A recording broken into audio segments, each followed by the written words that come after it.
Dieu te donne, ça sert seulement qu'à tout ce qui est pronom possessif qui t'appartient, il n'ira pas plus loin. Pour que Dieu aille plus loin, tu dois lui montrer que tu es prêt à l'exercice de devenir une source de bénédiction. Donc quand il te bénit, c'est parce que tu as fait des offrandes, tu as jeûné, tu as prié. Mais quand il commence à ouvrir des portes, que tu prélèves ta dîme, que tu donnes ta dîme, dans le reste là, montre à Dieu que ça peut couler. Qui comprend ce que je te dis? Montre à Dieu que tu peux être une source. Une source là, elle laisse couler. Et pour laisser couler là, tu fais un petit budget en dehors de ton offrande, en dehors de ta dîme. Il faut un budget dans ce que tu as pour les choses sacrées. Et Dieu te va partir à l'orphelinat. Parce que tu te sens debout. Vous savez que tu as eu un petit jeton, un petit 5 millions, tu as donné ta dîme 500 000, tu as 4 millions 500.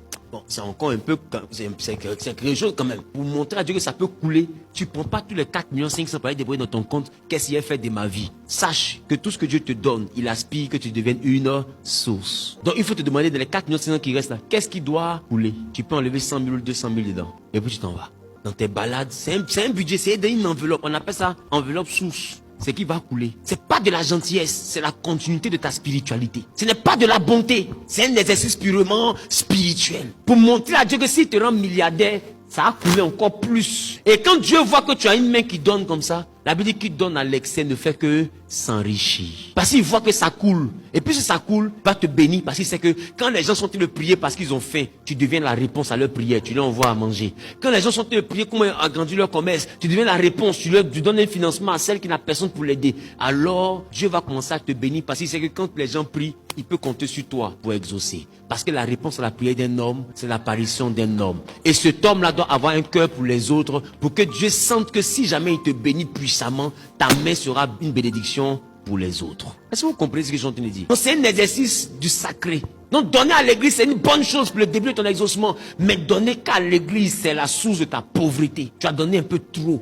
Tu dois faire ce que tu fais sans oublier ce que je te dis de faire. C'est pourquoi je vous ai déjà enseigné sur les porteurs de grâce. Qui se rappelle de ça? Des personnes externes à qui vous devez faire du bien. Vous devez les localiser et leur faire du bien. Parce que de ça dépend la dimension source. Il dit, je te bénirai. Je te bénirai parce que tu poses des actions dans ma maison. Mais je rendrai ton nom grand. Et puis il dit, tu seras une source. Donc quand Dieu te bénit, il te regarde. Est-ce que tu arrives à devenir une source? On l'a dit, il dit quoi? Mets-moi à l'épreuve et tu verras si je n'ouvre pas les écuries des cieux. D'accord? Il ne faut pas descendre sur toi la bénédiction en abondance. Donc ce sont des actions qui déclenchent ce qu'on appelle je te bénirai. Mais je te bénirai, c'est le premier niveau. Il dit je te bénirai. Mais quand je te bénis, je rends ton nom grand et tu deviens quoi? Une source de bénédiction. C'est le troisième niveau. Et c'est quand tu deviens une source de bénédiction que Dieu part avec toi à un autre niveau. De fois vos dîmes, vos prémices, vos sacrifices que vous faites à l'église, ça ne donne pas de fruits parce que vous êtes bénis. D'accord. Vous avez posé l'action de bénédiction. D'accord. Mais l'action qui fait de vous une source, cette action n'est pas posée. Donc quand vous sortez de la maison de Dieu, vous ne devez plus rien à personne. Votre argent est pour vous. Voyez, tu estimes que dans mon argent, il y a la part de Dieu. Il n'y a pas que la part de Dieu. Il y a la part de Dieu. Il y a ta part. Il y a la part des autres. C'est la part des autres, c'est ça qu'on appelle source. C'est ce qui va couler pour aller dehors. Qui comprend ce que je suis en train de dire? Mais toi, tu estimes que quand tu as fini de prélever ta dîme, de prélever ton offrande, tu ne dois plus rien à personne. Le reste, ça c'est pour toi et ta maison. Non, c'est ce qui crée ta misère. On se comprend? Donc, à la fin du mois, ou bien lors de tes entrées, tu te planifies seulement que sur ce que tu dois donner à Dieu, et puis ce que tu dois prendre pour bâtir ta vie. Non. Je te bénirai, je rendrai ton nom grand, et tu seras une source. Dis à ton voisin, laisse couler.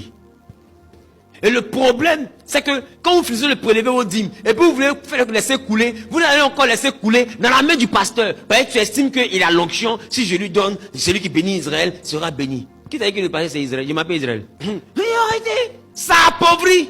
Ce que tu as déjà donné comme dîme, comme offrande là, l'église, son pasteur, tout le monde se débrouille dedans. Après ça, localise dans l'église quelqu'un pour laisser couler. Offre-lui un pantalon, parce que tu sais que c'est son même pantalon vert là, elle porte tous les jours. Tu as eu le temps de remarquer ça. Enlève, laisse couler. Tu vas, tu fais des achats, ben tu l'appelles, vous partez en secret, vous faites des achats, 2 ou 3 pantalons, et puis, directement, je viens de laisser couler. Dieu voit que tu es prêt, ou bien tu t'apprêtes à devenir une grande source de bénédiction. Et c'est ça qui va donner de la force spirituelle à tout ce que tu fais dans le panier à l'église. Sinon, si tu fais dans le panier, Dieu va te bénir, mais tu vas sentir comme s'il y a un mur. Parce que tu n'es pas devenu une source. Tu n'as pas laissé couler. Je parle à quelqu'un?